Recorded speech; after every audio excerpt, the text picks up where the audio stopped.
Ikaze kuri Samugesha bayingana dossier analitique. Reka twerekeze mu burasirazuba bwo hagati mu kanya mu kiganiro giheruka nibwo twakomoje kuri proposal cyangwa se ibyifuzo 9 Iran yohereje leta zunze ubumwe za Amerika ariko birumvikana binyuze mu muhuza ariwe Pakistan.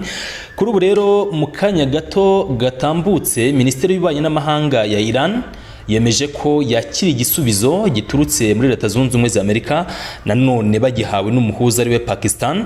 Hanyuma Iran yavuze ko igiye kubanza gusuzuma no kunyuzamo amaso ngo irebe uko bihagaze, ariko kandi hari ingingo Iran yemeza ko uko byamera kose idashobora kuzishyigukaho cyangwa se kuzikurwaho. Ni ingingo zirimo ibijyanye n'inzira ya Hormuz ndetse n'ibyerekeye programme za missile na projet nucléaire. Gusa programme za missile na projet nucléaire biri mu bishobora kuganirwaho ibiganiro muri phase ya nyuma y'ibiganiro, naho mu cyiciro cya mbere cy'ibiganiro nago programme za missile ndetse na projet nucléaire za Iran zishobora kuganirwaho.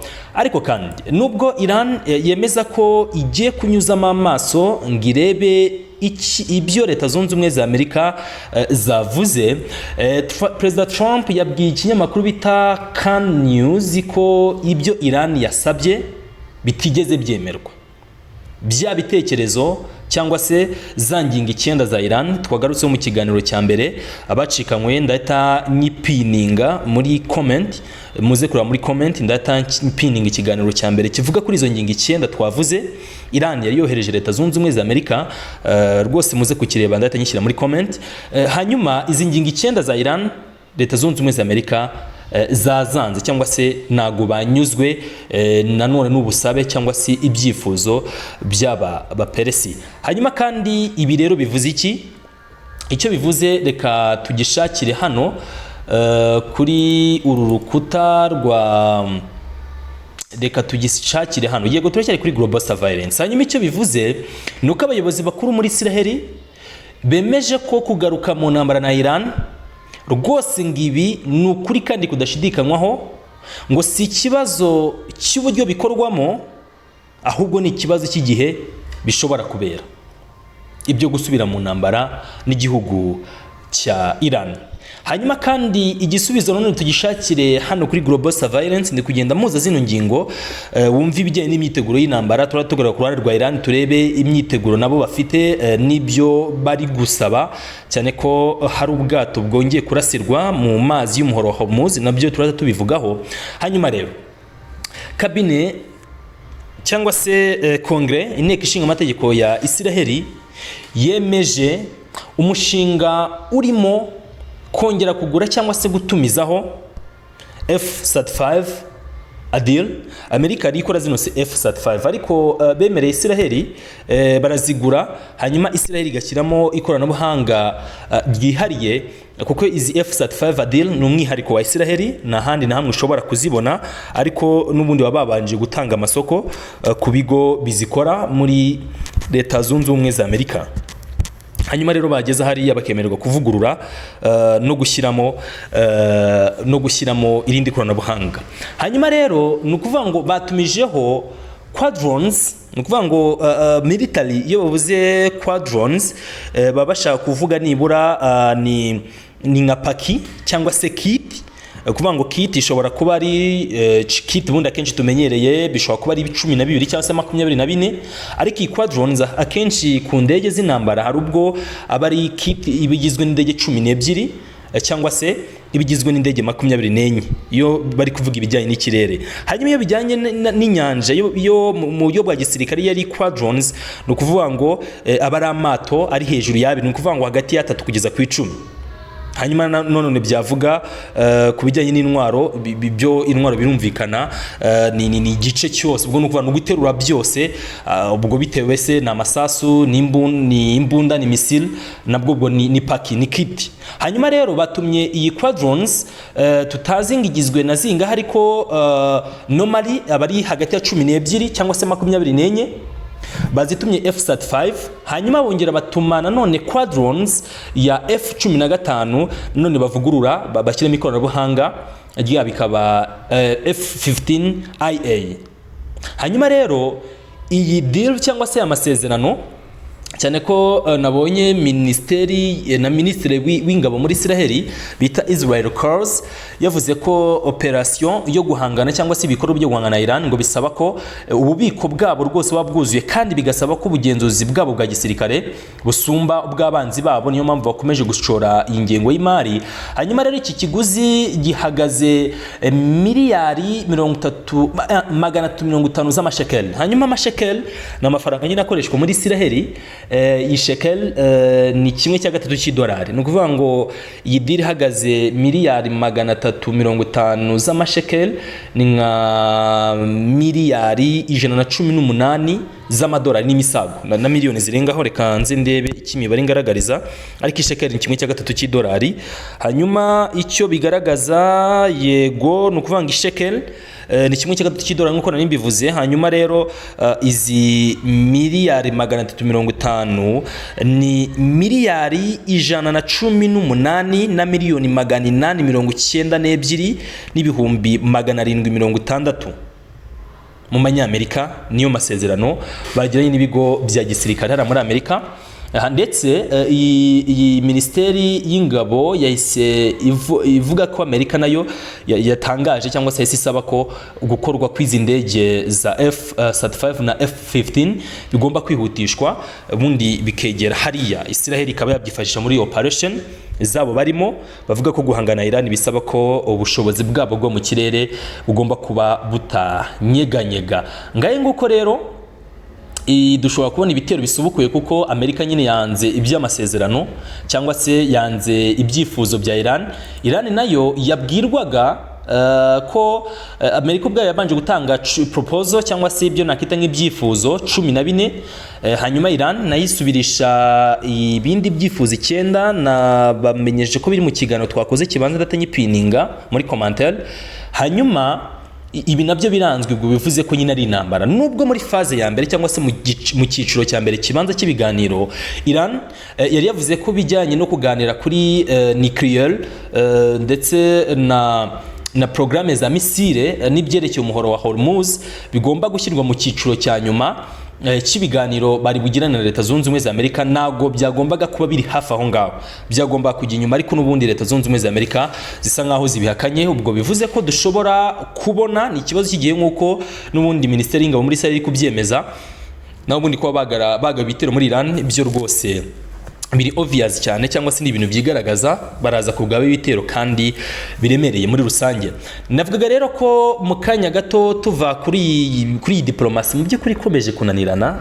Haribazwa byinshi. Diplomasi harabura iki kugira ngo Amerika na Iran byinjire mu biganiro?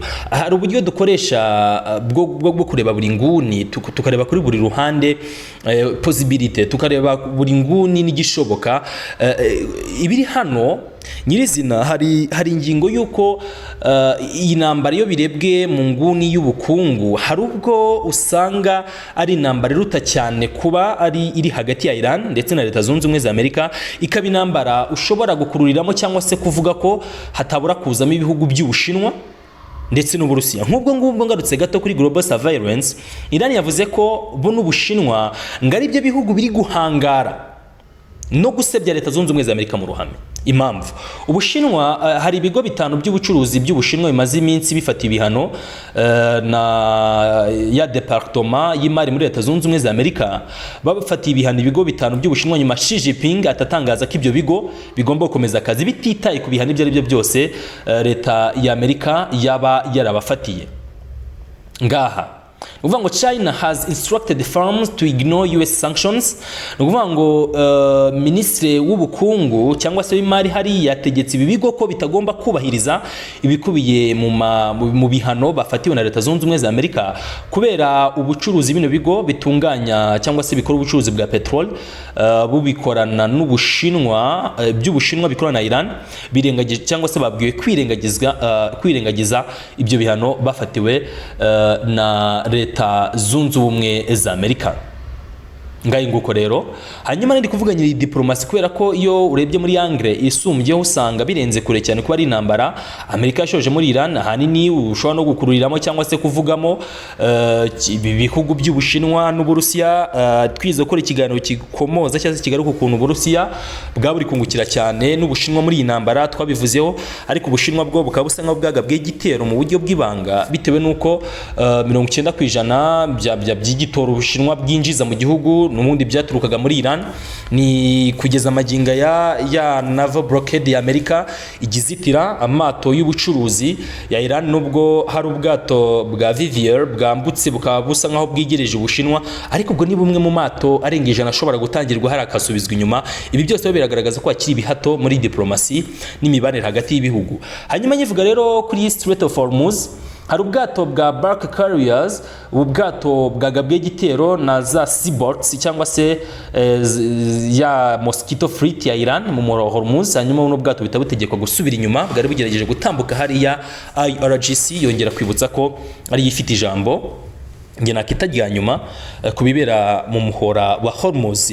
Hanyuma rero izi bulk carrier biba bigoye kumenya igihugu, ariko normally cyangwa se in general ikunze kugenzurwa n'ibihugu nk'Ubugiriki, Ubuyapani n'Ubushinwa. Ibihugu nibyo bikunze kuba bifite mu bugenzuzi bwabyo aya mato manini rutura ko ubucuruzi hariya mu kigobe cyangwa se muri Strait of Hormuz n'izindi nzira zose zishobora gukorerwamo ubucuruzi muza amahanga. Nuko rero biba bihagaze muri rusange, ubu bwarashweho butegekwa gusubira inyuma. Hanyuma rero hari indi nkuru nagira ngo tuze kuganiraho, ariko iyi nkuru twari kwigira ikiganiro kwayo kuko ni nini kandi ihatse byinshi. Ahubwo reka tuvuge kuri iyi projet y'Abarusiya. Abarusiya rwose bakomeje gutera imbere, basa nkaho basize isi.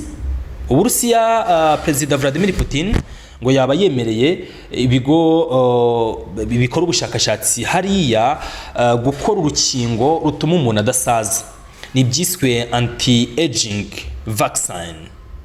Uburusiya bumaze igihe buri kugerageza no guteza imbere ibyo bise ko ari rwo rukingo cyangwa se umuti wa mbere uzajya urinda abantu gusaza, aho uyu muti iyo utewe mu mubiri w'umuntu ugenda ugasa nkaho ubuza za selula cyangwa se twa turemangingo dutuma uruhu rusaza cyangwa se dusaza tugahora ari udusore cyangwa se ari urubyiruko, niba nakoje terme y'ubu ngubu. Hanyuma rero ni US cyangwa se ni hangana barimo na Leta Zunze Ubumwe za Amerika ndetse n'igihugu cy'Ubushinwa, ngira ngo n'Ubusuwisi niba atari Finland, nacyo Finland nayo iri mu bihugu byagiye bigaragaza ko byifuza guteza imbere rino koranabuhanga no kuba ba mbere nyine mu gushyira hanze. Uburusiya bushobora kubanza cyangwa se kuba aricyo gihugu kizatanga ibindi mu kuba bafasha abantu kudasaza.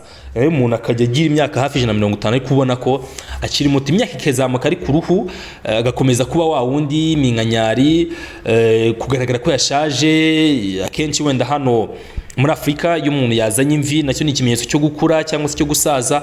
Ibyo byose bigahagarara nyine ugahorana itoto, ariko birumvikana kubera ko ari uguhindura uburyo kamere bw'umubiri ni bya buri zindi ngaruka byazana tutadukomozaho kano kanya, cyangwa se zakomozwaho nyine n'abahanga babaragize cyangwa se babifitiye ubushobozi.